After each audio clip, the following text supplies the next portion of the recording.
তো বন্ধুরা, আজ মঙ্গলবার, আজকে তো আমাদের নিরামিষ। তো আজকে রেসিপিটা হচ্ছে মটর কাবলি ছোলা দিয়ে পনিরের তরকারি। তো মিক্সিং জারে নিয়ে নিয়েছি আদা, বাদাম, আজকে চালমগজ দিইনি কারণ চালমগজ খাওয়া বেশি ভালো না, কাজু বাদাম আর পোস্ত আর টমেটো কাঁচা লঙ্কা দিয়ে একটা পেস্ট তৈরি করে নিয়েছি। তো অলরেডি মটর সেদ্ধ করা মানে কাবলি ছোলা, তারপরে তেলে গরম মশলা দিয়ে এই মশলাটা দিয়ে ভালো করে নাড়াচাড়া করে নিচ্ছি। একটু তেল তেল মতন বেরিয়ে আসবে। তো অলরেডি দেখো কি সুন্দর তেল ছেড়ে দিয়েছে মশলা থেকে।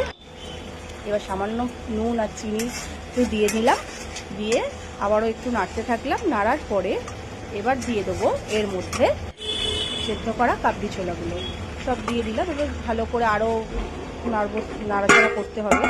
তো একটু সামান্য হলুদও দিয়ে দিয়েছিলাম, সেটা দেখানো হয়নি। তো একটু জল, বাটিটা ধুয়ে জলটাও দিয়ে দিলাম, ভালো করে নাড়াচাড়া করে নিলাম। নেওয়ার পরে এর মধ্যে একটু দিতে হবে যাতে টেস্টটা ভালো থাকে, তার জন্য দিয়েছি একটু হচ্ছে পনির মশলা। একটু পনির মশলা দিয়ে দিলাম কারণ পনিরটা দেবো। পনির তো আগেই ভেজে রেখে দিয়েছিলাম, এই যে পনির আগে ভেজে রেখে দিয়েছিলাম, এবার দিয়ে দিলাম পনির। এবার পনিরটা দিয়ে নাড়াচাড়া করে নেবো। দেখো সুন্দর হয়েছে, বাট কাশ্মীরি মির্চটা দিলে হয়তো লাল হতো, কিন্তু কাশ্মীরি মির্চটা দিই নেই, যে নাবিয়ে ফেলেছি।